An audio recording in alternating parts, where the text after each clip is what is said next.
नमस्कार मित्रांनो, एपी मराठी स्टोरीमध्ये तुमचं स्वागत आहे.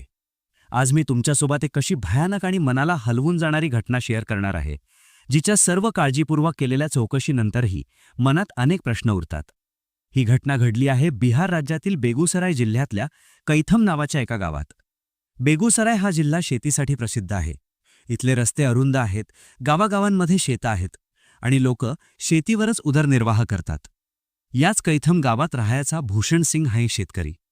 भूषण हा साधासुधा माणूस होता, पण त्याच्या कुटुंबाकडे अमाप संपत्ती होती आणि त्याच्याकडे करोडोंची जमीन होती, मोठी शेती होती आणि गावात त्याच्या कुटुंबाचा दबदबा होता.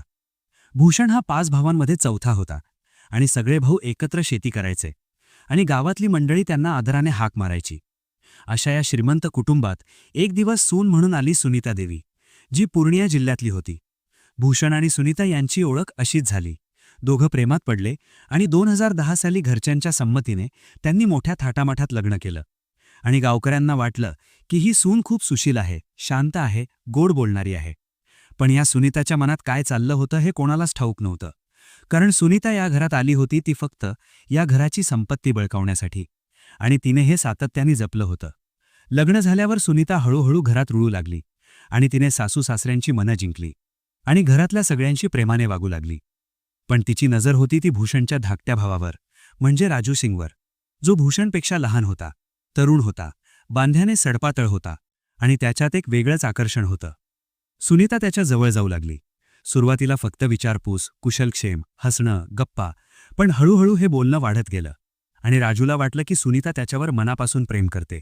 पण तो फसत होता, कारण सुनीता त्याच्यावर प्रेम करत नव्हती, तर फक्त आपल्या डावपेचांसाठी त्याचा वापर करत होती आणि तिने राजूला अधिक गुंतवून ठेवण्यासाठी त्याच्याशी अनैतिक संबंध प्रस्थापित केले होते. हे संबंध कुटुंबातील इतर सदस्यांना माहीत नव्हते, पण दोघं गुपचूप एकमेकांना भेटत होती.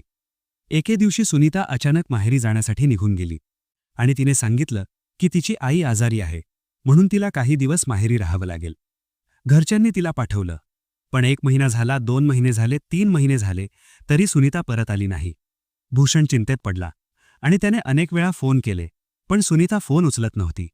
शेवटी भूषण स्वतः तिला न्यायला पूर्णियाला गेला, पण सुनीताने परत येण्यास साफ नकार दिला आणि ती म्हणाली की तिला त्या घरात राहायचं नाही, तिला तिथे कुणीच आपलंसं करत नाही, तिला वाटतं की ती त्या घरात एकटीच आहे. भूषण हताश होऊन परत आला आणि त्याने आपल्या आईवडिलांना ही बातमी दिली. त्याच्या कुटुंबियांनी खूप प्रयत्न केले, गावातल्या पंचायती बोलावल्या, मध्यस्थी करून पाहिली, समजूत घातली, पण सुनीता ऐकेना. अशा परिस्थितीत भूषणचा धाकटा भाऊ राजू पुढे आला आणि तो म्हणाला की मी जाऊन सुनीताला समजावून आणतो, तो तिला घेऊन येतो. भूषणने राजूला पाठवलं आणि राजू सुनीताला घेऊन यायला पूर्णियाला गेला. राजू पूर्णियाला पोहोचला आणि त्याने सुनीताला भेटून खूप समजावलं. तो म्हणाला की तुला घरी चल, सगळे तुझी वाट बघत आहेत, भूषण दादा खूप चिंतेत आहेत, तू परत ये. पण सुनीताने पुन्हा एकदा नकार दिला आणि म्हणाली की मी येणार नाही. राजूने तिच्याशी बराच वेळ संवाद साधला आणि याच संधीचा फायदा घेत सुनीताने राजूलाही आपल्या प्रेमाच्या जाळ्यात अडकवलं. तिने राजूला सांगितलं की भूषण माझा नवरा आहे, पण मी त्याच्यावर कधीच प्रेम करत नव्हते, तुझ्यावर प्रेम करते, मला तुझ्यासोबत राहायचं आहे. राजू सुरुवातीला गोंधळला, पण सुनीताच्या गोड बोलण्याने तो भरकटला आणि त्याने सुनीताशी लग्न करण्याचं ठरवलं. दोघं पूर्णिया कोर्टात शांतपणे गेले आणि त्यांनी कायदेशीर पद्धतीने लग्न केलं. ही बातमी कोणालाच कळू दिली नाही. दोघांनी हे लग्न गुप्त ठेवलं. त्यानंतर सुनीता राजू सिंग सोबत कैथम येथील तिच्या सासरच्या घरी परतली आणि ती पुन्हा त्या घरात राहू लागली. भूषणला वाटलं की राजूने त्याचं काम यशस्वी केलंय, सुनीता परत आली आहे, आता सगळं ठीक होईल. पण थोड्याच वेळात सुनीता देवी आणि राजू सिंग यांच्या लग्नाचं रहस्य उघडं झालं. ही बातमी वाऱ्यासारखी गावभर पसरली आणि कुटुंबातील सदस्यांना हा धक्का सहन झाला नाही. भूषण तर पूर्णपणे कोलमडून गेला. त्याचा स्वतःचा भाऊ, त्याची स्वतःची बायको, दोघांनी मिळून त्याच्याशी असा विश्वासघात केला, हे त्याला पचवणं कठीण होतं. त्याने राजूला विचारलं की असं का केलंस. राजूकडे उत्तर नव्हतं. सुनीताने मात्र निर्लज्जपणे सगळं मान्य केलं. त्यानंतर कुटुंबातील सदस्यांनी एक बैठक बोलावली आणि सर्वानुमते राजू सिंग आणि सुनीता देवी या दोघांनाही घरातून हाकलून लावण्याचा निर्णय घेतला. दोघांना घराबाहेर काढण्यात आलं आणि ते बेगुसराय येथील बिष्णुपूर मोहल्ला येथे भाड्याच्या एका छोट्याशा घरात राहू लागले. ते घर फारसं चांगलं नव्हतं, पण सुनीता तिथे राहू लागली. सुरुवातीचे दिवस खूप कठीण गेले, कारण राजूकडे पैसे नव्हते, काम नव्हतं. पण हळूहळू राजूने लहान मोठी कामं करायला सुरुवात केली. सुनीता मात्र शांत बसली नव्हती. सासरपासून वेगळे झाल्यानंतर सुनीता देवी तिची खरी योजना पूर्ण करू लागली आणि तिने राजू सिंगचा वापर करून भूषणच्या कुटुंबाची मौल्यवान जमीन विकण्यास सुरुवात केली. ती राजूला सांगायची की ही जमीन तुझ्या वाट्याला आली पाहिजे, तू तुझ्या भावांकडून हिस्सा मागून घे. राजू सुरुवातीला नकार द्यायचा, पण सुनीताच्या भरीव बोलण्याने तो तिच्या म्हणण्यात येऊ लागला. सुमारे 10 वर्षांच्या कालावधीत सुनीताने राजूच्या नावाने जमीन विकून मोठ्या प्रमाणात संपत्ती जमा केली. तिने ही संपत्ती स्वतःच्या नावे करून घेतली. तिने राजूच्या मदतीने एक मोठं घर बांधलं, मौल्यवान जमिनीचे मोठमोठे व्यवहार केले, शहरात फ्लॅट घेतले, गाड्या घेतल्या. दरम्यान त्यांना एक मुलगा सुद्धा झाला. आता सुनीता पूर्णपणे श्रीमंत झाली होती. तिच्याकडे पैसा होता, संपत्ती होती, प्रतिष्ठा होती. पण तिचा लोभ अजूनही शांत झाला नव्हता. तिला अजून जास्त हवं होतं. तिने राजूकडे सतत दबाव आणला की उरलेली जमीन सुद्धा विकून टाका. पण राजूने यावेळी मात्र साफ नकार दिला.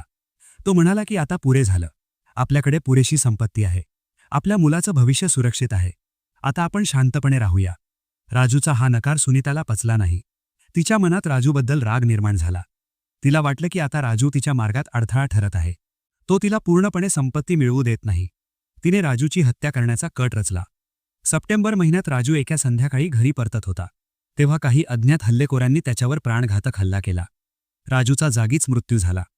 या हत्येची चौकशी सुरू असता सुनीता देवीचं नाव समोर आलं होतं, पण पुराव्याअभावी ती सुटून गेली. राजूच्या मृत्यूनंतर सुनीताने मोठमोठे आविर्भाव केले.